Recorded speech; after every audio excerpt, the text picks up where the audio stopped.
I wonder if you've ever been involved in a mega fallout with your family, or maybe some friends, or maybe people you work with, and you found that you haven't been speaking to each other for sometimes not just weeks, but years.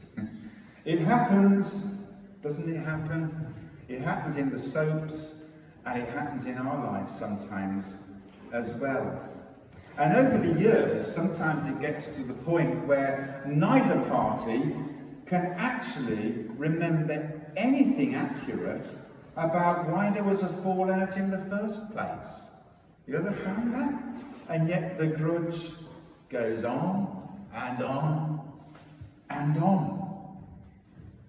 An opinion about what someone else is supposed to have said or done gets enshrined in mythological status. And generations down the line, nobody can remember or knows why the big row or bust-up even happened many years ago. And sometimes, ladies and gentlemen, boys and girls, wars can be like that.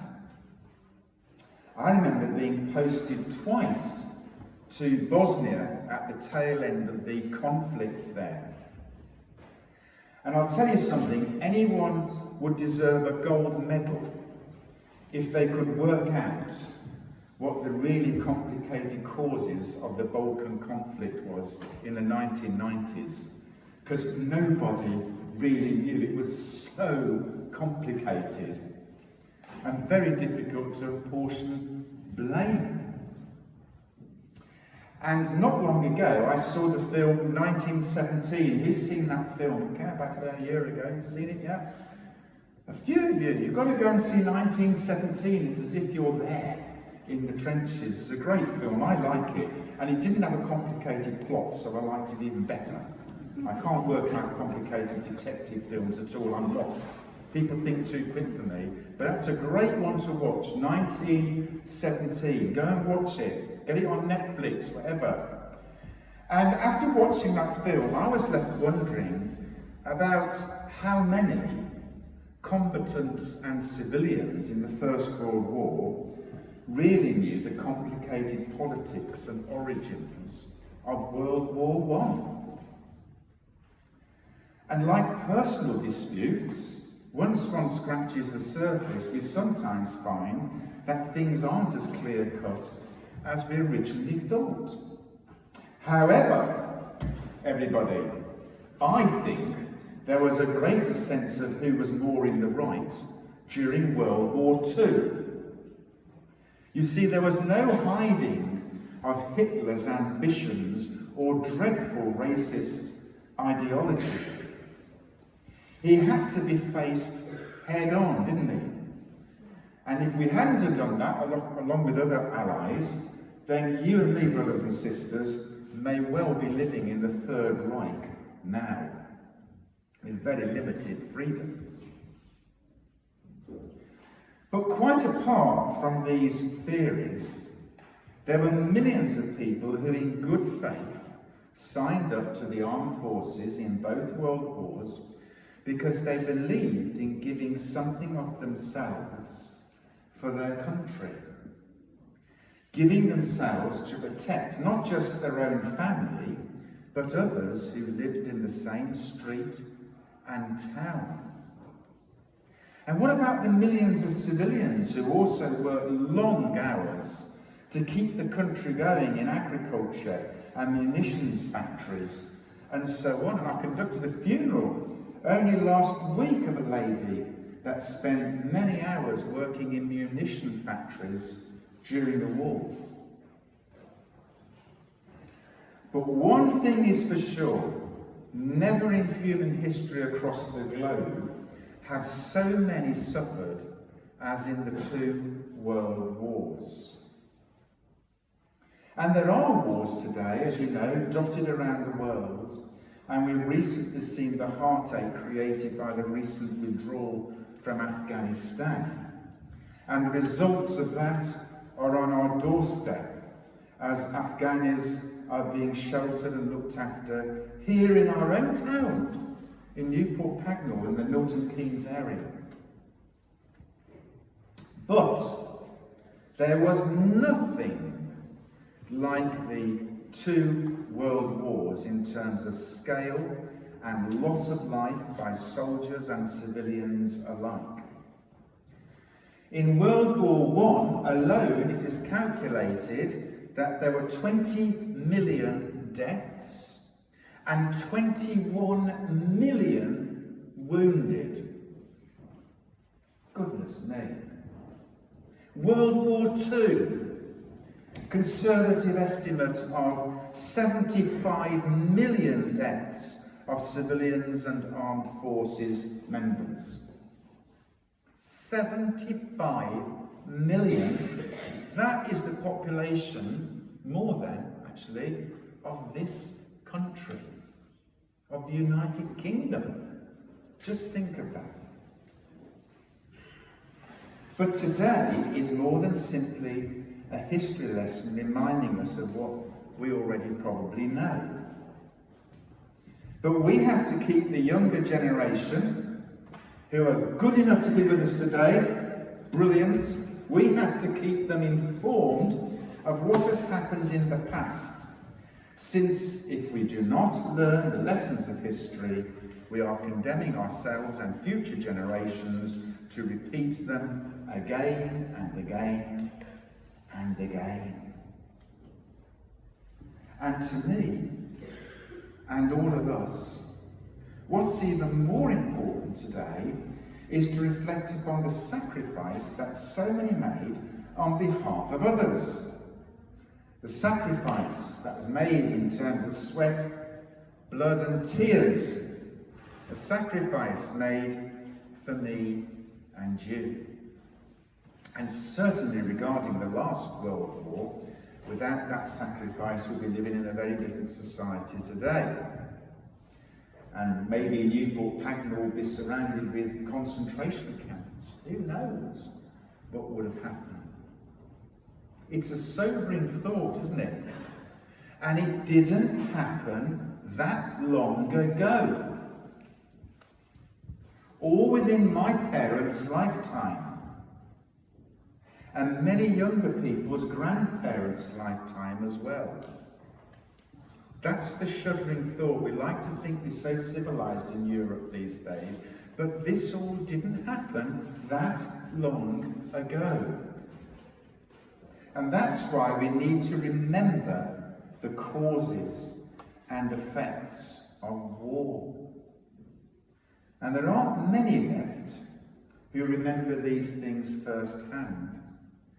And you and I have to pass the message on and learn for future generations. Now, for the last 100 years, the Royal British Legion have kept this important memory alive. They know that those who don't learn the lessons of history are condemned to repeat the same lessons again and again and again. And I think the presence and message of the British Legion has filtered through to our national thinking over the years. Now, since both world wars, our troops have been deployed largely in peacekeeping operations, protecting the vulnerable from tyranny and bloodshed. We saw it in the 1990s in the Balkan conflict, Iraq, Afghanistan, and the fight against dictatorship in the Korean War in the 1950s, often known as the Forgotten War. And I believe the act of remembering and learning from the past has been effective here. This continuing to remember makes folk consider very carefully before going to war. And when we follow what was known and still is known as St. Augustine's just war theory. That's what we do. Certainly as a nation, we try our best to follow the just war theory. And the British Legion has been instrumental, I think, in engaging the public to be aware of the consequences of war and to think before governments knee-jerk in response to international blow-ups. The British Legion is an ever-present reminder for us to stop and think first before we take a serious step to war. And without the Royal British Legion, I think there'd be a more frightening, more unmeasured, gung-ho attitude to war in our society.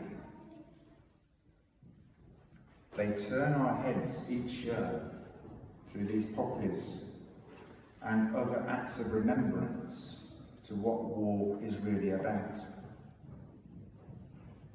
And I'll tell you what turns my head, perhaps more than anything else on Remembrance Sunday, regardless of whether everyone in all wars knew of all the reasons why they were fighting, regardless of even that, I'm staggered by this. It's about how so many men and women put themselves in harm's way to protect others, putting others and their nations above themselves.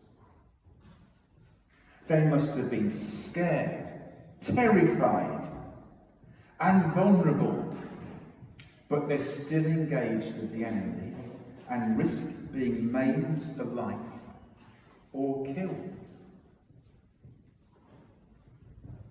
How many would be prepared to do that today in our modern culture, our compensation culture, which is full of what our individual rights are? The me, the my, the mine, the I want culture. And yet our militaries still take incredible risks. Look at those who have been wounded in recent years in Iraq and Afghanistan. We need to learn from this continuing preparedness to take a risk to defend others rather than ourselves. And finally, there's one massive spiritual lesson a mile wide that we can learn from concerning those who died to set us free. And it's enshrined in those words, "For your tomorrow we gave our today." You see, ladies and gentlemen, boys and girls, rooted in the Christian faith is the action of suffering for others at our own expense. And perhaps one lesson we can really learn comprehensively is something about suffering for others as being the key to real life. Giving your life for others, risking your life and limb for others. All things that people in the past didn't have to do, but they did it as civilians, as soldiers, sailors, and airmen.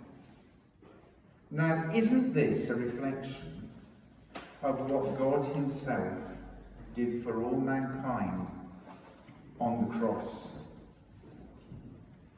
In Jesus, God really suffered that we may live. He paid the price himself for all of our folly, stupidity, and the pain that we inflict physically and mentally on others. He took the punishment we deserve upon himself to set us free. Now, as a former army chaplain, I found that this was the one crucial bit of Christianity that soldiers grasped better than many other people I know. Yes, it's not surprising, is it, that they grasp the fundamental core of Christianity, the thing about dying on behalf of another to set them free. That's what God did for us on the cross. That is Christianity in a nutshell. And that's what makes this day so very, very extra poignant. And it does so each year. God is in there, somewhere in the blood and the sacrifice and the Rivali resurrection.